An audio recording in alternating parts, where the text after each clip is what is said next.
Your habits control your future, and it takes an immense amount of discipline to be committed to your habits. In this episode, I'm joined by transformational coach and speaker John Marrone, and we dive into a conversation about habits, growth, and leadership. Tune in and learn the number one question you have to ask yourself daily: why leadership is truly a lifestyle, and how John went from being homeless, an addict, and in jail to dedicating his life to helping others create the ultimate version of themselves. Today's episode is sponsored by my advanced digital training, Unleashed and Unapologetic: How to Become a Thought Leader and Build a Cult Following. If you are seeking to bring your purpose to the masses and you want to gain visibility to do so, I highly recommend that you enroll for the You and You training at rubyfremon.com/unleashed. Check out the link in the show notes. Now it is time to dive deep into growth with John Marrone.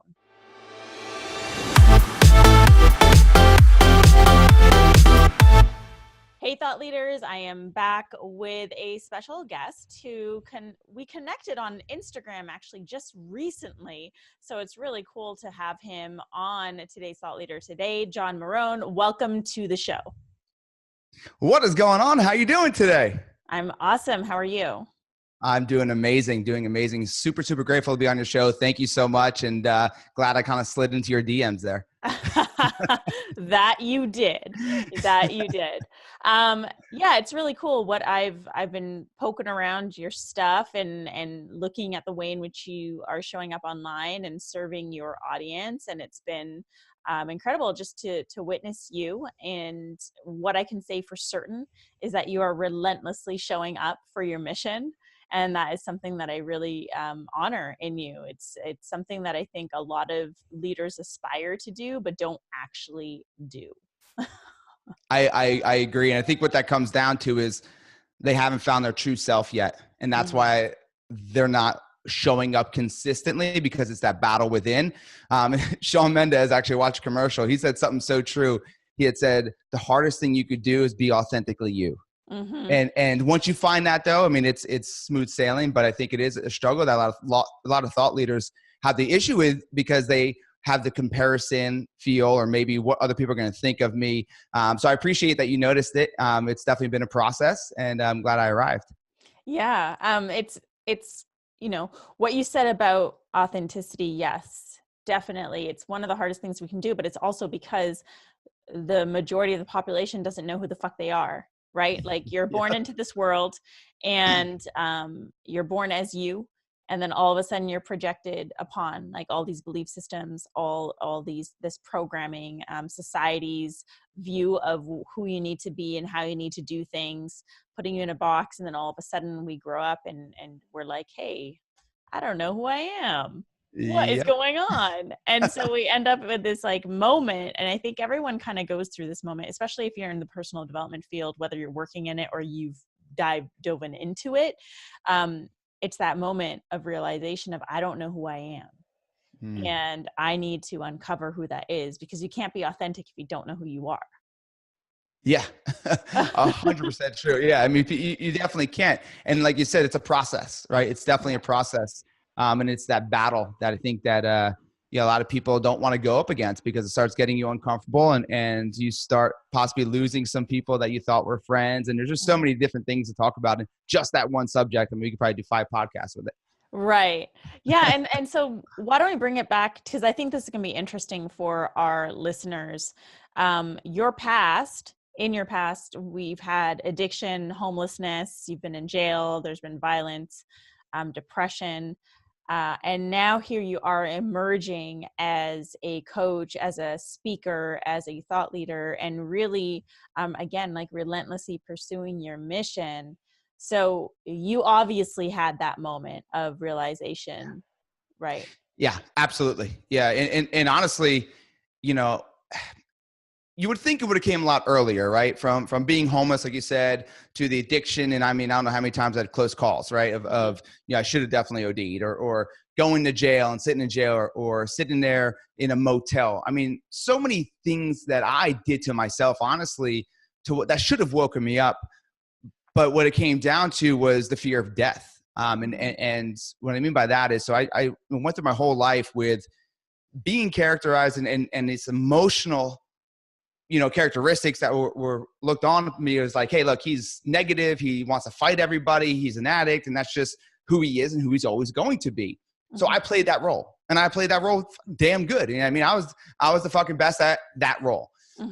And so good that it put me behind bars. And, I met a gentleman named Pat Necarato. He's a Christian man.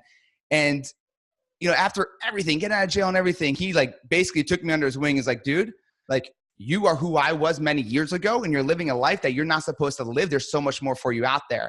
And I was like, okay, cool. Like, you have a job for me, right? Like, you have money for me. Cause that's basically what I looked at. I was so selfish. I was so income driven.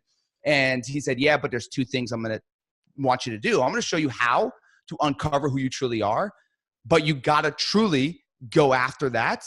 And I said, absolutely, I will. And he said, number two is give back what you learned to others. Now, Ruby, I said yes because I wanted one thing, and that was the money, right? I wanted the money. I wanted the job because that solved all my problems, air quotes. But after 2 years, I started getting better. He showed me how to be a master salesman and how to truly add value to businesses and help them grow. Cool, great.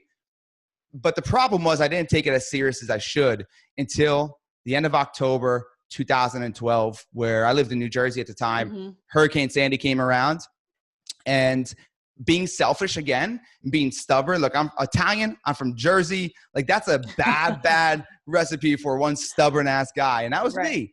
So I stayed in my job. I went from homeless to jail, couch hopping, motel, apartment, finally got a house, rented, but finally got a house. And I was 3 weeks before Hurricane Sandy hit, but I had to get all new furniture. It's a big moment for us. Right. So Hurricane Sandy comes through October 29, 2012. And I didn't think anything of it. Nothing bad could happen to me, right? I mean, I survived, I don't know how many times doing cocaine and going through jail. Like, I survived that. Hurricane's not going to bother me. Well, around 8 o'clock or so at night, I had my family there because I rescued my mom, my father from their motel over by the beach. And I remember clear as day because we're playing Monopoly. And the reason why I remember is because not often do we play Monopoly, right? I mean, it wasn't very often we got together like that. I remember sitting there in a room, and it's a one story, and I saw all of a sudden in the living room, trickle, trickle, trickle. And I looked, and I saw water, and which was crazy to me because I was outside an hour before that. The wind was whipping, but there was no rain. Right. And then I said, this is weird. How's there water in our house? And as I sloshed through the water, I opened the door. We lived on about a 4-foot like elevation and like a little hill. And I realized that the surge busted through the whole barrier islands. We had 4 feet of roaring rapids outside.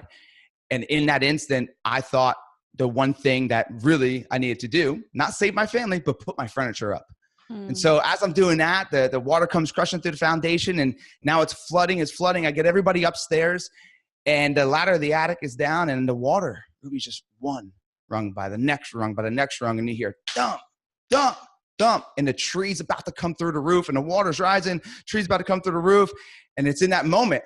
In that moment, I had the shift, and that shift was I said a word that I've never used in that kind of context before, and that word was, what impact have I made?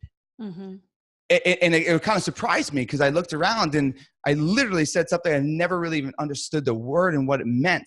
And I looked around and said, what impact have I made? I've literally done nothing in this world. Like, I've done nothing to help better the quality of life of the human beings around me. Look what I've done to them. And fast forward, the water receded. We got rescued by a big front loader and we lived in a shelter, but it still wasn't that. Like, it was that was still in the back of my mind. But then I realized I don't know what I don't know. And that's when it hit. When I was sitting in the shelter and I realized I don't have the answers to create an impact. I don't know what to do. I don't even know how to create an impact in my own life. How can I create an impact in anybody else's? And when the man who used to be stubborn and thought he knew everything said the words, I don't know what I don't know, that was like everything just peeled off me, and I was open to so many more possibilities. And I just started studying the best of the best, men, women, white, black, Asian, you name it, and of all ages. And I grabbed their content to figure out what made them successful, what really helped them have a fulfillment in their life, put it into my own life and transform my own life. And now I give it back to tens of thousands of people and as much as I can on many different platforms. But it started with definitely I needed to transform my own life. And every day I start off that way because I know that's what I need to do in order to continue to transform others. I don't touch the phone or anything until I take an hour to do something to transform my life, my day, and my week, something for personal development every day, because that's how I got there. I can't stop. Right. And this is something that's so important to talk about, because I think a lot of people look at us as, these leaders that are speaking and they're doing all these great things, but they don't understand is the amount of discipline that it takes to do this work. And what you're describing right now to me is discipline. I mean, first of all, what a powerful story. And this could have gone in 1,000 other different ways, right? But you consciously chose to take it in this direction. And that requires an immense amount of discipline. Yeah. And it's that discipline that a lot of people don't actually see us doing behind the scenes, that you and I both know. It's discipline. Like it takes effort. It takes energy to do this. And I don't know about you, but every day I don't necessarily want to get up every day at 5 a.m. and go to the gym, but I fucking do it because I know that afterwards I'm going to be a better person. I'm going to be ready to face my day and face my clients and all of that. But it's so important for people to actually see this and hear this from people like us, because it's not that we just like woke up one day, had an epiphany, and here we are doing these great things. It's like, no, every day we are consistently taking these action steps to better ourselves. And it takes an immense amount of discipline to do so. Yeah, so much discipline. I think the problem is, though, people don't realize that they can actually control their future, right? They actually control their future because your habits control your future and you control your habits. And that's where people lie. They don't have the discipline. And I find people that they're not committed to their commitments. Like, how many people right now, listeners, how many people wrote down goals January 1, or if you did the right way, October of last year, who wrote down goals and have not stayed committed to their commitments? And if you need to honestly just double check, go double check, because you need to be vulnerable in the situation, because that's the first step to growth. You can't be trying to grow without being vulnerable. So the problem with staying committed to your commitments, like you said, is discipline. And discipline comes down to two things, I think. Number one is you got to have a strong enough why. Like you have to. And the reason why is because our life is nothing but the sum of the choices that we make. We all have heard it. And people are like, John, well, how the hell do I make better choices? Well, it's simple. You ask yourself better questions, right? Your quality of life is proportionate to the quality of questions you ask yourself. So you want to be disciplined? Learn how to ask better questions to yourself. But there's a caveat. You got to know your why. So this is a question I ask myself daily. When I don't want to wake up and go to the gym, right? When I got that, little mental midget in my head, give me a chokehold saying, go back to sleep. You're cozy, bro.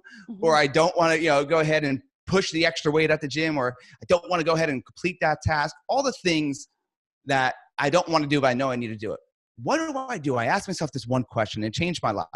And it's simple. It's, does this task get me closer to my goals or further away? It is that simple. And then when I say it gets me closer, I simply ask myself again, John, and why the hell does that matter? Well, it matters because I'm trying to create an impact and influence people to create the ultimate version of them and do it for my family as well. And I bring my why out. And instantly I have the absolute eye awakening. I'm like, oh my God, I got to make this decision. I got to go forward. And without that question, I sit in lieu, right? Either I make the bad decision or I don't make a decision at all. So I ask myself that several times a day. And then the biggest thing, and I think it's the number one habit for successful people. Listeners, listen to this right now. The number one habit I feel personally, and there's 1,000 ways to Sonic. So this is what I feel. It is to be super self-aware. So self-aware that you're so intentional with it that every day at 6 o'clock, whatever it is, at night, calendar pops up and it says, were you self-aware today? And you do a gut check.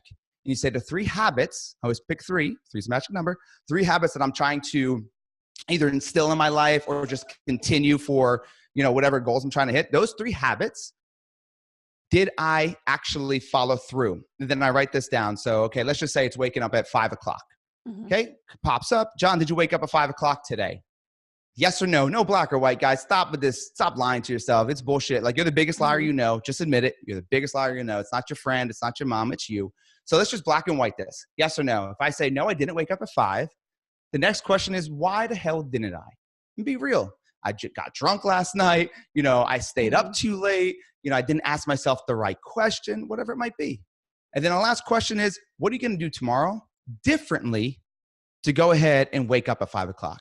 And every day, just 3, and do that for 60 to 90 days with just 3 habits until it becomes actually, part of your routine, because business as usual. And watch what happens. When you become so self-aware intentionally with the habits and staying disciplined to them, I mean, there's nothing but greatness ahead of you. The problem is you have no processes in place to stay disciplined. You know you need to, right, but you have no processes in place. And you and I both know motivation, it's temporary, right? It's what you do when motivation leaves your body that will create your destiny. And the way to make a better decision when motivation leaves your body is ask yourself better questions, be super self-aware daily. And that is for every equity though, not just your business, not just your health. Like, I want you to have an integrative life. I want every equity to be running on all cylinders, but there will be times you'll be a little lopsided, right? So I'm working on my retreat right now. This week, when I'm doing all my equities, it's a lot of business. And I know that. But what do? I make up for it next week, or I make up for it on a weekend, or I stop at 6 o'clock and I'm an hour and a half full family mode to fulfill that equity. So you just got to be super, super conscious of your self-awareness and understanding your questions are huge. Questions you ask yourself are huge. Because I used to ask myself the wrong questions and I used to get the wrong answers, and that put me behind bars. So right. Yeah. I know both sides of it. And this is something that there's no end to this, for everyone listening, there's no end to this. This isn't like you're going to do this for a certain amount of time, become who you really want to become, or achieve what you really want to achieve, and then that's it. Like, you're done. This isn't that at all. This is about training yourself to be who you need to be, to do the things that you want to do, to achieve the things that you want to achieve, to experience the things that you want to experience. Because, I mean, I always say, like, the reason you haven't experienced yet is because you're not being who you need to experience, who you need to be to experience it, right? The reason why you haven't achieved it is because you're not being who you need to be to achieve it. And the reason why you're not actually pursuing your purpose or your mission is because you're not being the leader that your purpose or mission needs you to be, right? So this is really about being everything. This is really about embodying your message. This is really about, it's so much more than just saying it or even just doing it. It's like it's being the full embodiment of your message and what you stand for, because that in itself is powerful, and that in itself is going to force you to live differently, to make different choices, to show up differently, and in turn amplify the impact that you're here to create, right? This is all an embodiment game. This is all an inner game. And as much as leaders want to focus on their output and what they're putting out into the world and the lives that they are impacting, we have to bring it back home, because that impact starts by first impacting our own lives. That's so true. So greatness starts within, right? So greatness starts within. 2 things that I want to touch on. You talked about, obviously a lot of people listen to this. You guys are leaders. You need to get it through your head that leadership is a lifestyle. It is not something that you put on your card. It's not something that, you go ahead and you have a title. I'm a leader. No. And if you don't think you're a leader, I'm here to tell you you are, because you don't understand that you probably have at least one person, if not more, that are looking up to you. So act as if, right? So leadership's a lifestyle. That's number 1. Number 2 is, to me, I don't think we're human beings. I feel like we're human becomings. And when I say that because there's always these obstacles. And these obstacles just reveal a new version of us. So if we stayed as human beings, that obstacle would keep us in that current state. To me, it's like when I bust through that obstacle and I pay respect because it's there for a reason, I am a human becoming. I am the next version of myself. And then I'm the next version of myself. So realize, like she said, it does not stop. So therefore, you are human becoming. And my question to you is, when you're faced with that obstacle, leader, right? When you're faced with that adversity, leader, who are you going to become? Because you got to become the next best you, the next ultimate you. And there's levels to it. There's levels to it, because who you are today versus who you're trying to become, that's the biggest battle you're ever going to endure. It's not the fight with your husband or wife. It's not the deal gone wrong. The biggest battle you'll ever endure, guys, is who you are today and who you're trying to become. And that's it. So what do you want to become? Who do you want to become? What do you want when people go up to your grave and they see your dash? What do you want them to feel? And if you think about that, when you start making decisions, you start making better decisions. But yeah, I mean, I can't say it enough to where you're absolutely right. Like, you need to realize that we are human beings, but like these obstacles that we have in our way, they happen to the most successful people just as much as the most unsuccessful, unfulfilled people. The only difference is we look for that next version of us by breaking through that obstacle and not letting it weigh us down. Right. And again, it's because it's an opportunity, right? Yeah, it's first Obstacles are obligation. opportunities, and it's an opportunity to shift your behavior, to change something, to see something different, to gain a deeper awareness. It's an opportunity. Everything is an opportunity. And so the real difference between people who succeed or people who fail, or people who lead and people who choose not to lead, is really just an accumulation of your choices and what you do with those opportunities. Yes. Perspective. Our perspective is key. I was just talking to a buddy, Brandon Myers of mine, and we talked about perspective of words, right? So it is what it is not allowed in my life because the perspective I have on it always followed. It is what it is. We don't have enough money to go to the vacation. I'm sorry. It is what it is. Hey, we got to move out of this house. It is what it is. Hey, we can't pay the rent this month. Can't pay the electric. It is what it is. So always had this negative thought behind it. And so for me, it's now, instead of it is what it is what I make of it. Therefore, I'm able to come up with a solution for that problem. So it is what it is to me. It's like when it's saying it's okay that, we failed, which is okay to fail, but it's okay that we failed, but I'm not giving any kind of solution to get better from it. When I say it is what I make it, I'm able to say, okay, it is what I make it. And I make of it that we're going to go ahead and do things differently by doing Now I have a solution. And so when I told him about that, he's like, but it's also perspective, which is right. Because if my perspective of it is what it is, maybe totally different than yours. Right. So if it's an okay perspective, don't try to change it, right? You don't need to change it. If it's not harming you because your perspective is good on it, there's other shit that you need to be working on. Don't be focusing on everything we tell you. You need to be really focusing on what aligns with you and then going from there. I think too many people have information overload. I call it information porn world, right? We live in this information porn world, and yet we need to be in an implementation porn world. It's like when people come up to me, John, what book should I read? I don't know. What the fuck's your problem? I literally just did a video on this. Like, I'm not going to tell you what books to fucking read. I'm going to tell you to go implement the information out of all the other fucking dozen books that you've read that are now sitting on your nightstand. I'm going to tell you to go implement the information that you've taken from all those dozens of free opt-ins that you've signed up for and done nothing with. Like, that is what I'm going to tell you to do. It's crazy. It drives me nuts. And it's just because we just love information. It's a distraction from implementing. Information becomes a distraction from implementing. And to me, it's like I said, I don't know what your problem is. So I can't suggest a book to you because if your problem's losing weight, but I'm going to go ahead and tell you how to become a better leader right now, that's not your problem. Right. We need to talk about your health, right? Maybe that's your biggest obstacle. But even at that, like the knowledge, you already got it. You got some tools up there. The problem is you're not tapping into it. You just let it go in because successful people read books. Yeah, but successful people actually take action on the shit they read, right? People who are fulfilled take action on what they learn. So I want you to learn, take some time off from learning for a minute and go implement. Go implement, right? So what I do when I'm overloaded on information, I have 3 books I read no matter what every day. The Daily Stoic. So it's one little chapter. Maybe it takes me 2 minutes to read. John Maxwell's daily reader. So about leaders. And then this one here. Then this one, 200 Ways to Shift Your Thinking. It takes me a total, maybe about 7 minutes to read that. Then I write down one action step from that actually resonated today. And I go and I do it. I'm not trying to read, Think and Grow Rich in one day. Like, that's not it.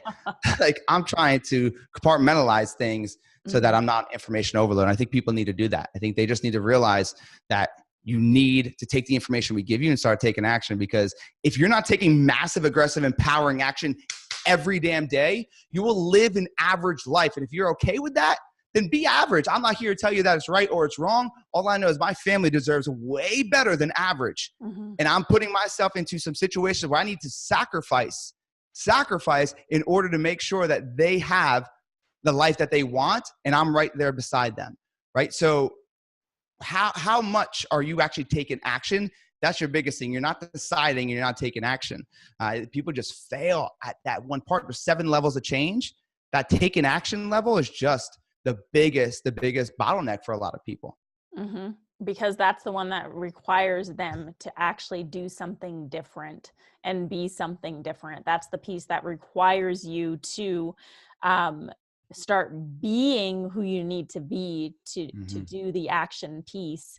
And that goes against probably everything that you've been doing and this autopilot life that you've been running. And this is also one of the key things that I see missing from the leadership space, is a lot of people talking the talk and not really doing, and not really being, and not really taking action. They get obsessed with learning, with signing up for different masterminds, with doing different programs, with doing different courses, with always getting all the fucking certifications. And then what? Like, and then what? Like, yep. Great. What are you doing with that information? How are you integrating it? How are you implementing it? Because right now your presence is showing up the same.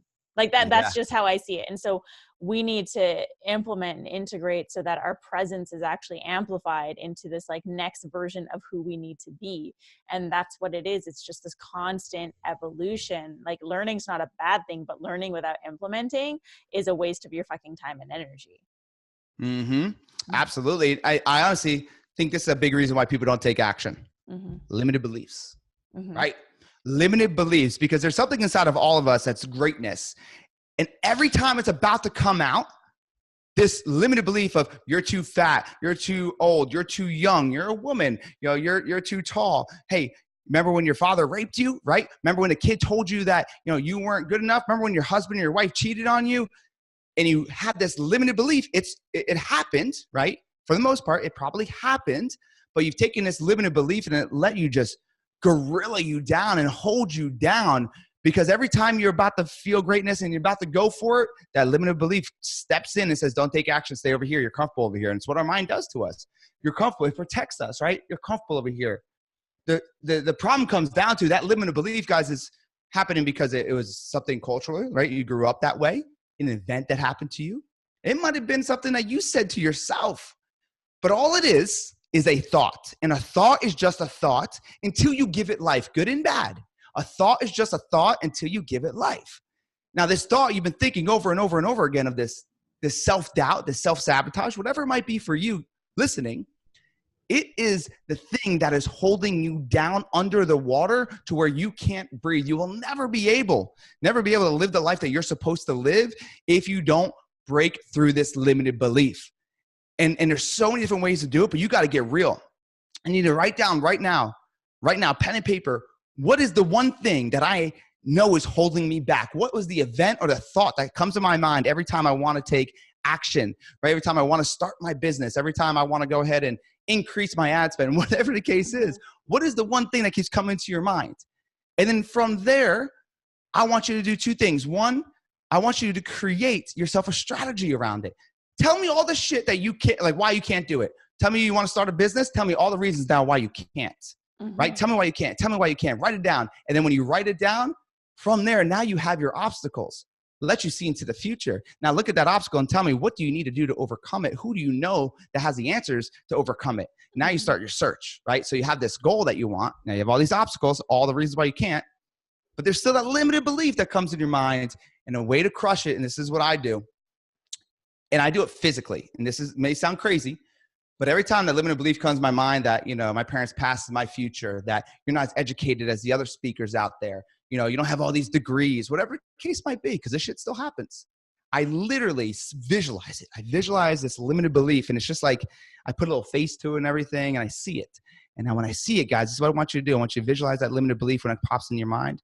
I want you to choke that bitch out. I want you to hold it, and I want you to squeeze its neck and say, I am in control, not you. And then you put it on the ground, okay? You put it on the ground, and here's the big thing here.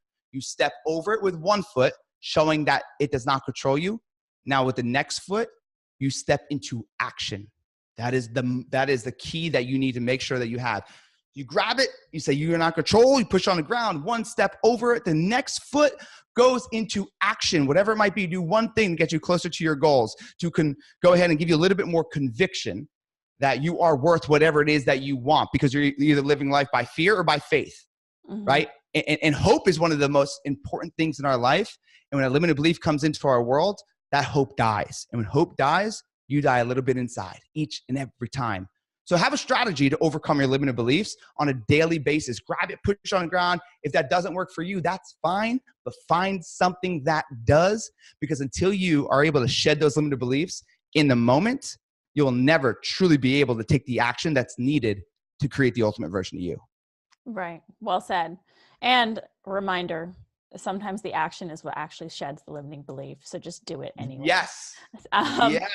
John, we are nearing the end of the episode. I just, I want to ask you, how can our audience stalk you and get more of you online? And then I'll drop those links in the show notes as well.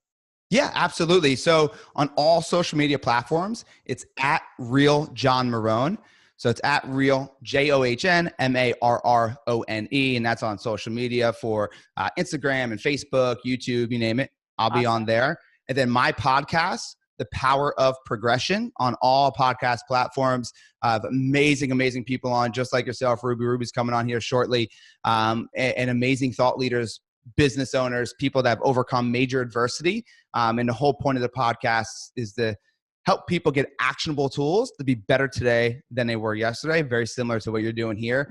But yeah, go ahead and follow me, or johnmarrone.com. You can find out all about me and all my programs and the whole nine. But what I want everybody, if you listen to this and you got value, send me a message. I answer them personally, and tell me what your biggest takeaway was, or tell me your story that you're having struggles with. And I'd love to be able to help you any way I can. Love it. Awesome. John, thank you so much for bringing it today. I so appreciate you, and I look forward to rocking it out on your podcast. Absolutely. Look, before we get off, I want everybody to know what you're doing, Ruby, is amazing.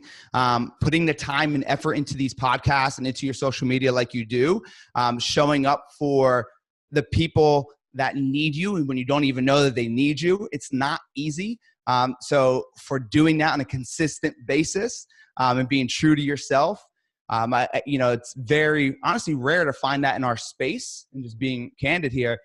So I appreciate you and the people who are following you and looking up to you and seeing what you're doing. They respect that. So from their head to my mouth into your ears, we respect you for what you do. And honestly, your platform that you have right now, from social media to this podcast, you're changing lives. So if you ever feel a doubt that you're not sure, you had that rough day, just know that you're changing more lives than you have any idea. And I appreciate you having me on today and allowing me to be a part of this platform. Thank you so much, John. I appreciate you. And to our listeners, thank you so much for joining us on today's Thought Leader, where I'm challenging you to rise up, speak up, and create a movement. If you have a comment or a question or anything to add about today's episode, please message us on social media. And if you dig this episode with me and John, please share it with a friend, hit subscribe, drop a rating and review on iTunes. And I will see you back here on Thursday with a brand new episode of today's Thought Leader.